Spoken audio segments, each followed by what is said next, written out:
담임 목사는 여러분들에게 무슨 소식을 전하는 사람일까요? 무슨 소식이요? 기쁜 소식. 다시 말하면 복음, 가스펠을 전하는 사람이 담임 목사예요. 복음이 뭘까요?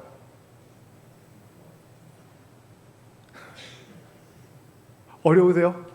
복음이 뭐예요? 맞아요. 지저스, 예수 그리스도가 바로 복음이에요. 담임 목사는 바로 예수를 전하는 자가 복음을 전하는 사람이에요. 그런데 혹시 복음을 이 땅에서 잘 사는 이야기로, 잘 살기 위한 방법으로, 잘 살기 위한 사용 설명서로 알고 계신 분들이 계십니까? 복음은 그것이 아닙니다. 복음은 이 땅에서 건강하게 잘 사는 사용 설명서가 아니고요. 복음은 이 땅에서 내가 숨이 닿는 날까지 편안하고 정말 행복하게 살 수 있게 만들어주는 행복 설명서가 아니에요. 복음은 예수 그리스도예요. 그래서 담임 목사뿐만 아니라 이 단에 올라오는, 그리고 수요 예배 때 설교단에 쓰는 모든 설교자들은 뭘 전해야 돼요? 복음을 전하는 거예요. 예수 그리스도를 전하는 거예요. 예. 오늘 이 자리에 돈 많이 버는 법을 배우고자 오신 분 계십니까? 자리 잘못 오셨습니다. 예. 재정 컨설팅한테 가시면 돈을 잘 버는 법을 아마 알려드릴 겁니다. 건강하게 잘 사는 법을 이 자리에서 알고 싶어 오신 분 계십니까? TV 보시면 됩니다. 생로병사. 아침 프로그램 TV 트시면 거기에 건강하게 사는 법들이 잘 소개되어 있어요.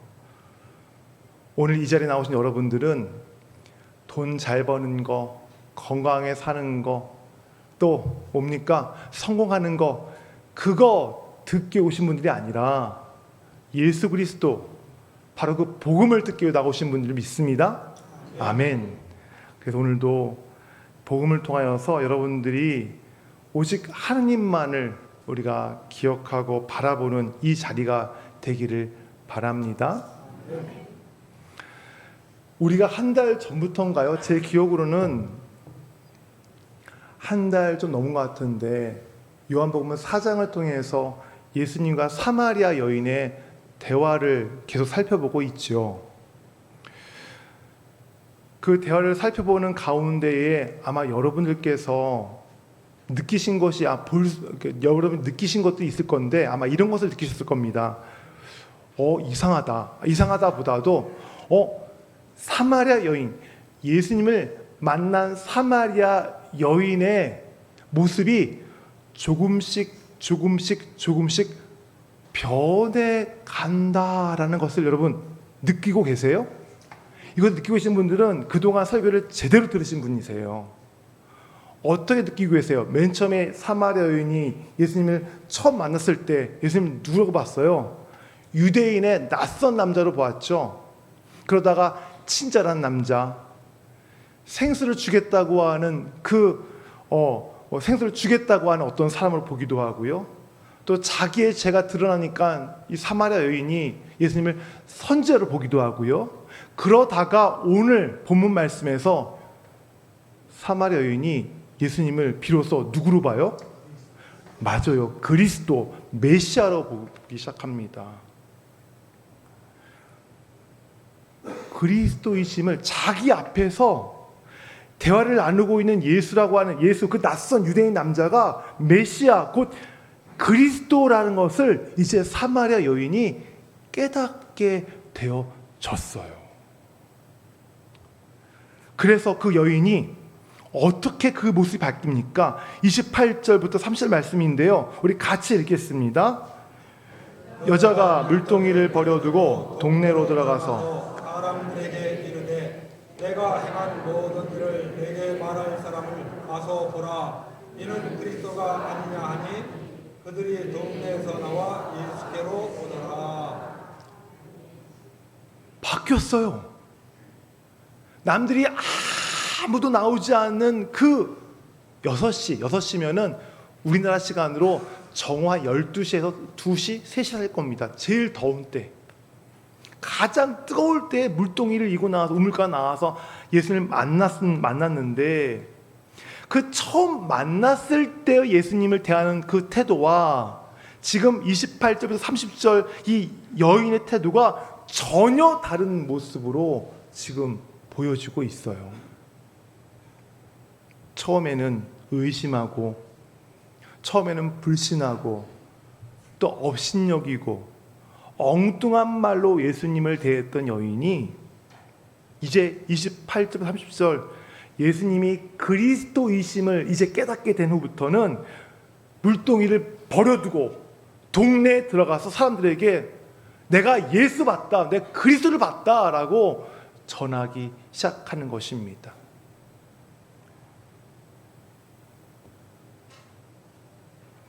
그러면 이 여인의 변화된 모습을 통해서 이 변화된 모습을 보면서 우리가 생각해 볼 한 가지 문제가 있어요. 질문이 있습니다. 예수님 보고 엉뚱한 말하고 예수님을 잘 몰랐던 그 여인이 어떻게 예수님을 그리스도라고 알게 되어졌을까라고 하는 질문이에요. 궁금하지 않으세요? 별로세요? 건강만 궁금하시죠? 네. 어떻게 예수님을 잘 알지 못하고 엉뚱한 말만 하던 그 사마리아 여인이 예수님을 그리스도로 알게 되어졌을까라는 그 질문을 하게 됩니다. 왜일까요?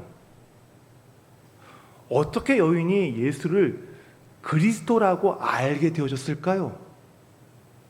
여인의 노력과 수고 덕분입니까? 아니면 예수님과 오랫동안 얘기를 하다 보니까 자연스럽게 여인이 깨달았기 때문입니까? 무엇 때문입니까? 여인의 노고와 수고요? 한번 볼까요? 과연 그럴까요? 여인이 예수님을 알기 위해서 얼마나 노력했습니까? 수고했습니까? 한 것 아무것도 없어요. 오히려 노고와 수고는 누가 했어요? 예수님이 하셨어요. 예수님이 만나러 오시고요. 예수님이 오랜 시간, 물론 오늘 본문 그 사마리아 여인과 예수님의 대화의 그 대화 내용이 짧지만 아마 당시에는 굉장히 긴 대화를 나누셨을 거예요. 그 하는 가운데에 누가 그 대화를 통해서 여인이 한 수고와 노력 아무것도 없어. 오히려 여인은 예수님을 잘못 알고 있었고요. 예수님 하시는 말씀에 엉뚱하게 대답했고요. 뭐 한 것이 없습니다. 그러니까 여인의 노고와 수고가 그 여인으로 하여금 예수님을 그리스도라고 알게 되어지게 한 것이 아니란 것이죠. 그러면 여인이 예수님과 대화를 나누는 가운데 자연스럽게 깨닫게 되어진 것 때문일까요? 그것도 아니에요. 그동안 여인이 예수님과 대화를 나누면서 했던 얘기들을 보십시오. 엉뚱한 말만 하지 않습니까? 예수님은 정말 영원한 생명을 얘기하는데 그 여인은 그냥 눈에 보이는 그 물로서 그 생수를 받아들이지 않습니까? 자기 생각, 자기 경험에 사로잡혀서 예수님 말씀을 도통 무슨 말씀인지를 여인은 알아듣지 못했어요.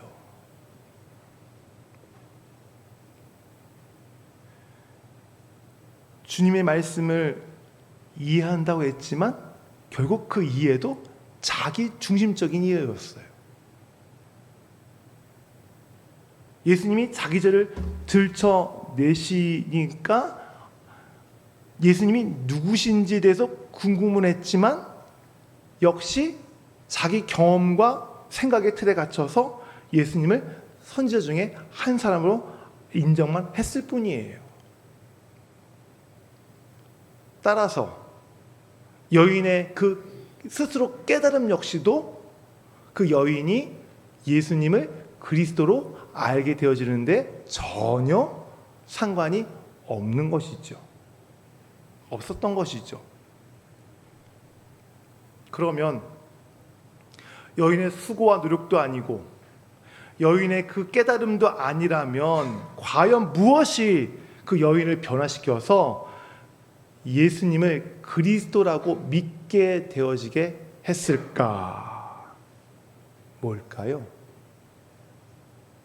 그것은 잘 들으세요. 예수님께서 여인을 일부러 만나러 오시는 수고를 마다하지 않으시고 여인을 위해서 열심히 일하셨기 때문에 그런 거예요. 예수님의 수고와 열심, 바로 그것이 좀처럼 변화될 기미가 보이지 않던 그 여인이 예수님을 그리스도로 믿게끔 되어지게 했던 거예요. 제가 방금 말씀드렸죠. 예수님께서 일부러 여인을 찾아오셨다. 그리고 그 여인을 향해서 수고를 그리고 열심을 마다하지 않으셨다라고 말씀하셨어요. 제가 말씀드렸어요. 3절과 4절을 볼까요? 요한복음은 4장 3절과 4절 말씀입니다. 성경책을 한번 보시면 좋겠습니다. 우리 같이 읽겠습니다. 유대를 떠나사 다시 갈릴리로 가실 때 사마리아를 통과해야 하겠는지라. 예수님께서 여인을 일부러 찾아오셨어요. 오늘 우리가 읽은 개역 성경인 이 구절에서는 예수님께서 일부러 여인을 찾아 사마리아 땅으로 가신 것에 대한 그 의미가 약하게 표현이 되어 있어요. 하지만 NIV나 킹 제임스 버전이나 특히 헬라어 성경을 갖고 요한복음은 4장 4절의 말씀을 보면 이렇게 기록하고 있어요. 사마리아를 반드시 통과하셔야 했다라고 기록하고 있어요. 무슨 말이 들어있다고요? 반드시. 영어로는 must, have to. 반드시라고 하는 그 말이 예수님께서 사마리아를 통과하실 때에 거기에 분명한 문구가 삽입이 되어 있어요. 반드시 사마리아를 통과하셔야 하겠는지라 라고 되어 있어요. 무슨 의미예요? 예수님이 모르고 사마리아 땅 지나갔다? 일부러 지나갔다. 일부러 사마리아 땅을 통과하셨던 거예요. 그 당시의 정서상 유대인들이 사마리아 땅을 거쳐가는 것은 말도 안 되는 이야기였어요. 유대인들에게 사마리아인은 개와 돼지였어요. 유대인들이 가장 부정스럽게 여기는 동물이 있는데 개와 돼지예요. 그 정도로 유대인들은 사마리아 사람들을 멸시했어요. 그래서 유대 땅에서 갈릴리 위쪽으로 이동할 때에 사마리아 땅을 지나가면 가장 빠른 길이거든요. 가까운 길이거든요. 그런데 유대인들은 사마리아 사람들 만나지 않으려고 그 땅을 빙 돌아서 올라갑니다. 더 멀겠죠. 시간도 오래 걸리겠죠. 그럼에도 불구하고 사마리아 사람들 만나기 싫어서 빙 돌아서 올라가요. 그런 데서 예수님이 어떠셨어요? 유대 땅에서 갈릴리로 가실 때에 일부러 사마리아 땅을 들어가셨어요. 이해가 되세요? 예수님께서 일부러 가셨다는 이 의미가 이해가 되세요? 일부러 가신 거예요. 우연히 가신 것이 아니에요. 여러분, 예수님이 여러분 만난 게 우연처럼 느껴지세요? 우연이 아니에요. 필연이에요. 성경에 우연이라는 단어는 없습니다. 하나님의 사전에 우연이라는 단어는 없어요. 다 필연이에요.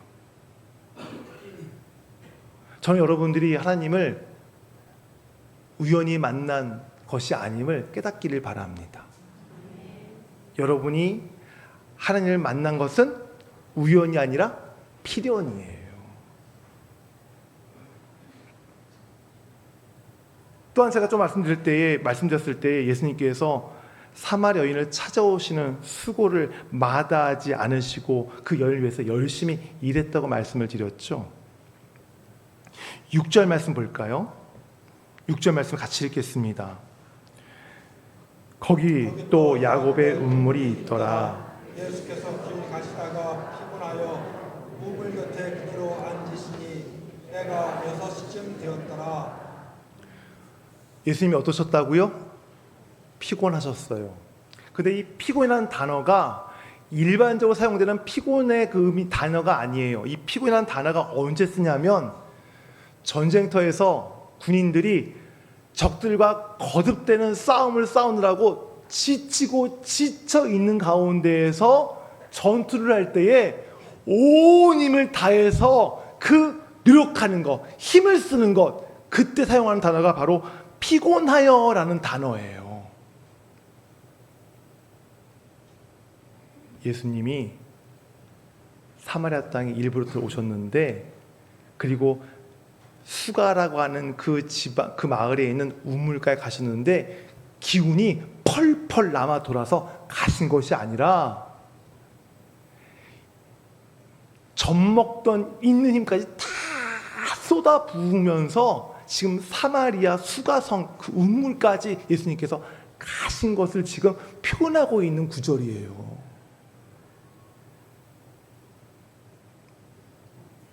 예수님이 사마리아 여인을 만나기 위해서 얼마나 애를 쓰셨는지 느껴지세요?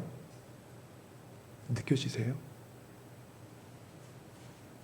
우연히 방문한 사마리아가 아니고 일부러 사마리아 땅을 들어가셔서 기운이 펄펄 남아 돌아서 가신 곳이 아니라 그 여행길을, 그 긴 여행길을 지치고 지쳐있는 가운데에도 불구하고 있는 힘을 다해서 지금 사마리아 여인을 만나기 위해서 수가성 우물까지 지금 가신 거예요. 그런데 예수님의 그 열심과 수고가 여기서 끝나지 않아요. 사마리아 여인과 대화를 나눌 때에도 예수님은 여전히 애를 쓰셨어요. 있는 힘을 다해 대화를 하셨어요.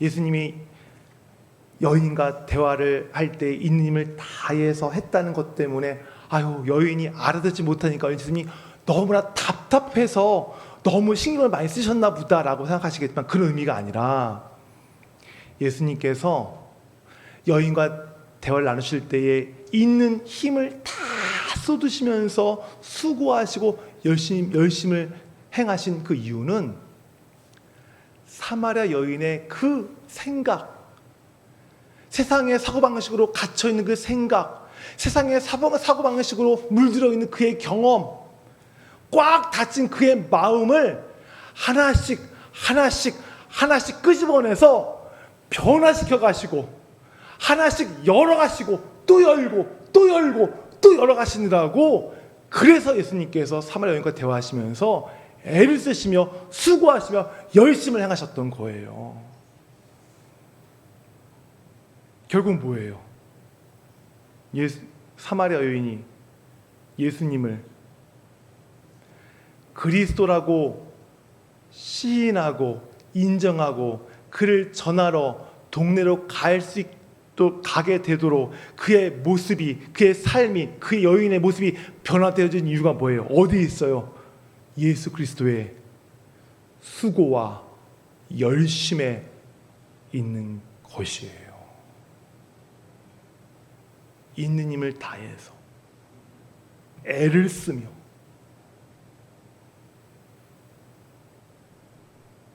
그 여인의 마음을 변화시켜 가셨다. 여인의 생각을 열어가셨던, 그 마음을 여셨던 예수님의 그 수고와 열심으로 인하여서 그로 말미암아 여인이 예수님을 그리스도라 인정하게 되어진 거예요.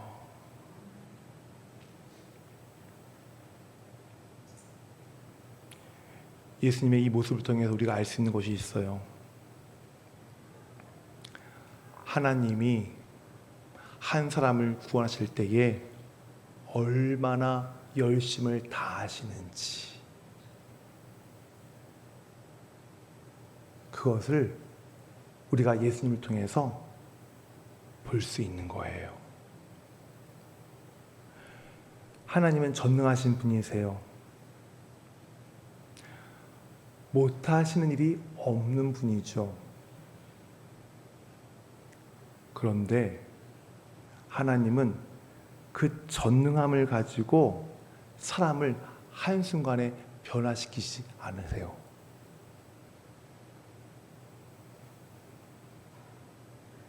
전능함을 가지고 그 사람을 한순간에 변화시키시는 분이 아니에요. 하나님은 예수님께서 일부러 사마리아 땅을 통과하는 수고를 감당하신 것처럼, 있는 힘을 다해 사마리아 여인을 만나러 수가성의 운물가에 오신 것처럼, 그 여인과의 대화에서 애를 쓰면서 수고하며 그 여인의 사고방식을 하나하나씩 무너뜨리신 것처럼 그렇게 우리를 찾아오시고요, 그렇게 우리를 만나주시고요, 그렇게 우리를 다루어 주시고요, 그리고 그분의 수고와 열심을 다해서 우리를 설득하셔서 마침내 우리가 하나님의 그 열심과 수고에 설득당하여져서 하나님께 두 손 두 발 다 들고 항복하게 만드시는 분이 하나님이세요.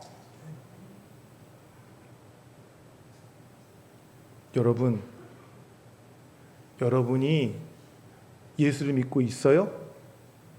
그것이 여러분이 믿고 싶어 믿은 것이 아니에요. 여러분의 마음이 나 예수 믿을래라고 마음이 한순간에 박혀서 믿게 된 것이 아니에요. 여러분도 사마리아 여인과 다를 바가 없어요. 자기 생각, 자기 경험, 자기 아집, 자기 고집에 똘똘 뭉쳐있는 분들이 바로 여러분 아니에요?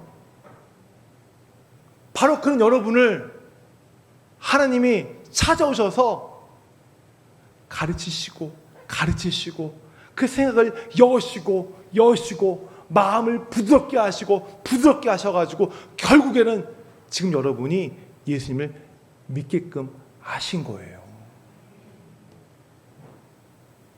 하나님의 열심과 수고.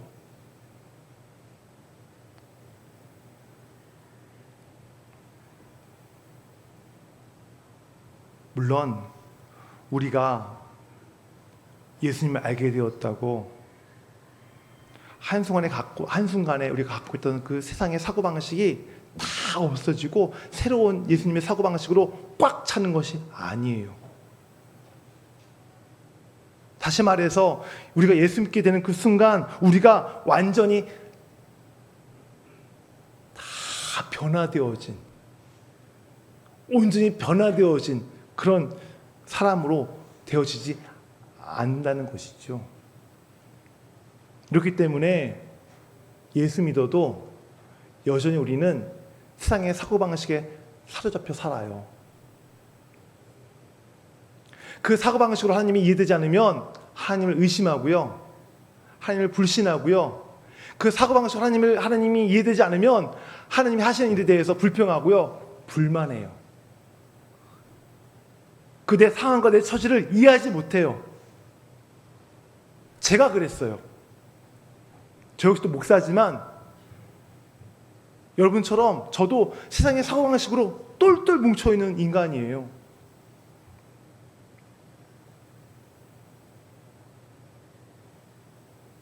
제 사고방식으로 이해가 되지 않으면 저도 똑같이 여러분 것처럼 하나님 의심하고요, 불신하고요, 불평하고요, 불만하는 그런 인간이에요. 예를 이런 거예요. 성도들이 재정적으로, 물질적으로, 건강적으로, 자녀적으로 가정적으로 어려움을 겪을 때에 그 어려움을 겪고 있는 성도를 볼 때마다 하나님, 정말 엘리야에게 보여줬던 그 손바닥만한 구름 한 조각만이라도 좀 보여주시면 안 됩니까? 그 구름을 보면 저들이 믿음을 갖고 믿음이 생겨서 믿음을 가지고 지금 어려운 그 상황을 이겨갈 수 있을 텐데 왜 안 보여주세요?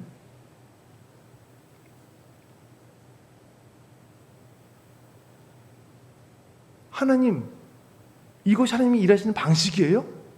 맞아요? 이것이 옳습니까? 맞는 겁니까? 그런 항의와 그런 원망을 얼마나 많이 했는지 몰라요.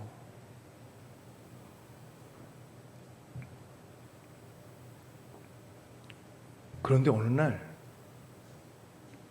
하나님이 말씀을 보게 하시고 그 말씀을 통해서 제게 이렇게 말씀하셨어요.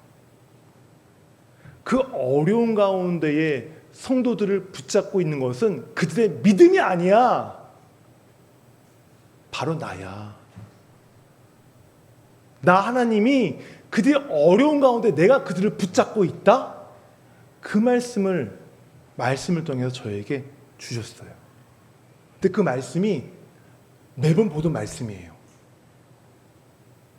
잘 알고 있는 말씀이에요. 그런데 그때까지도 몰랐어요. 그 말씀을 매번 보면서도 깨닫지 못했어요.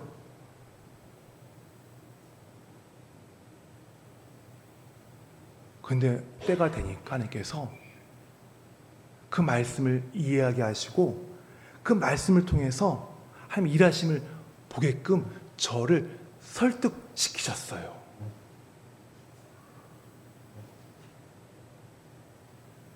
지금도 여전히 저는 세상의 사고방식에 갇혀서 여전히 하나님의 말씀에 대해서 여전히 의심하고 불신할 때가 있어요.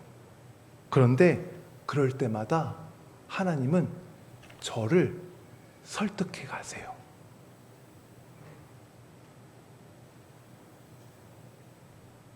한 번도 아니고, 두 번도 아니고, 100번도 아니고, 500번, 1000번, 10,000번 계속해서 반복해서 제가 깨달을 때까지, 제가 설득당할 때까지 하나님께서 당신의 수고와 열심을 다해서 저를 그렇게 다루어 가시더라고요.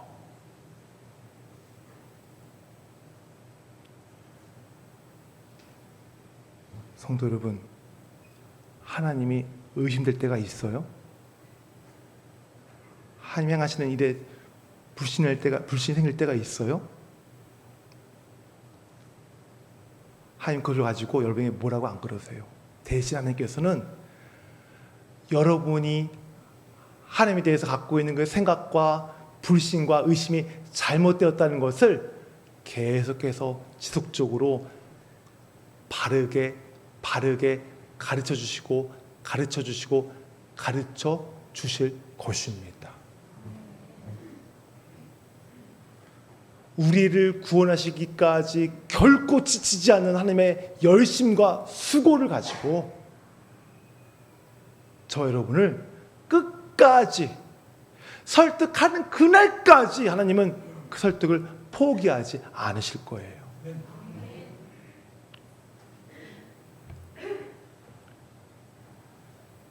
그러므로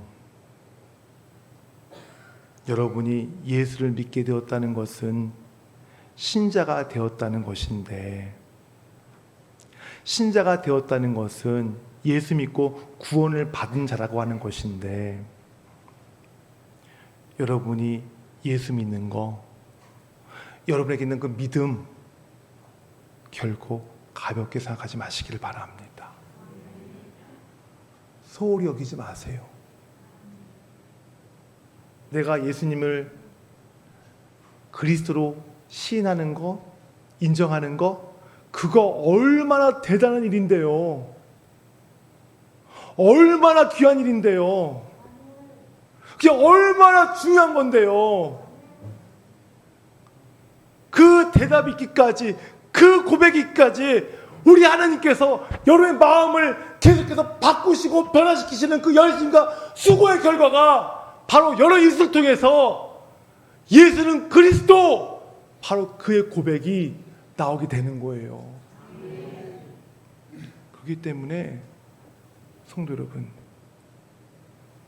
예수 믿는 거, 믿음 갖고 있는 거 결코 가볍게 여기지 마세요. 결코 가볍게 여기지 마세요.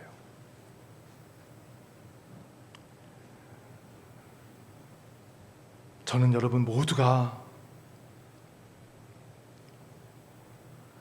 예수를 믿게 된 어떤 상황에서든, 내가 어떤 상황을 통해서 예수를 믿게 되었든 간에 그 모든 상황이 바로 여러분을 위해서 일하고 행하신 하나님의 수고와 열심으로 말미암아 되어진 것을 인정하시기를 바랍니다. 그것을 마음에 깊이 새기시기를 바라요.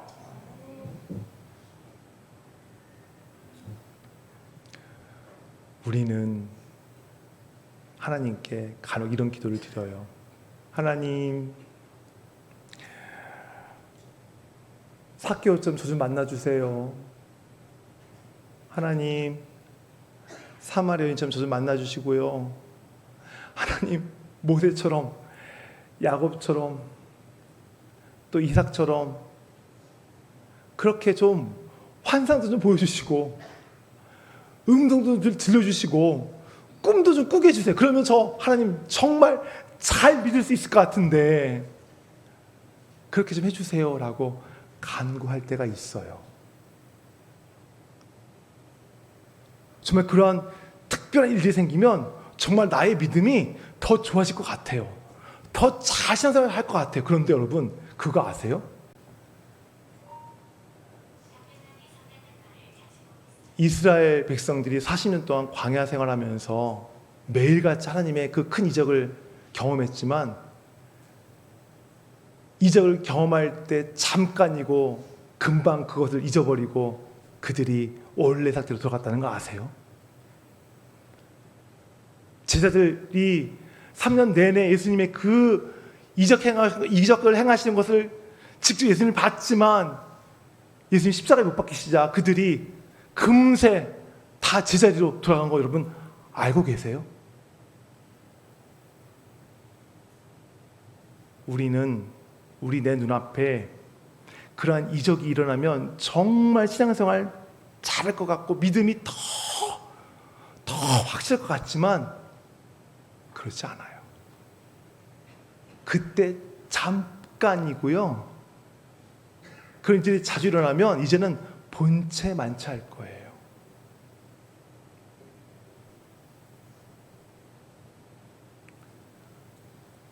나의 삶에, 나의 그 신앙생활에, 믿음생활에 모세처럼, 이삭처럼, 요셉처럼 그러한 그 이적들, 그러한 그 일들이 일어나지 않아서 너무 밋밋하게 보이세요?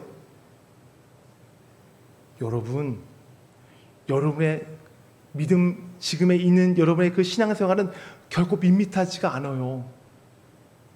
왜요? 여러분을 예수 믿게 하시려고 예수 그리스도께서 피 흘리시면서까지 십자가를 지시고 이 땅에 오셔서 여러분 한 분 한 분의 생각들을 변화시켜가고 다루어 주심으로 말미암아 여러분이 예수를 믿게 되었잖아요.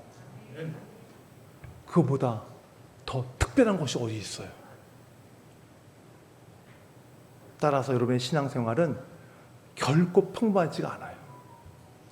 더 나아가서 여러분의 일상은 더 평범하지가 않아요. 왜냐하면 지금도 여러분을 하나님께서 영원한 생명으로 이끄시기 위해서 열심과 수고를 다하고 계시기 때문이지 그렇습니다.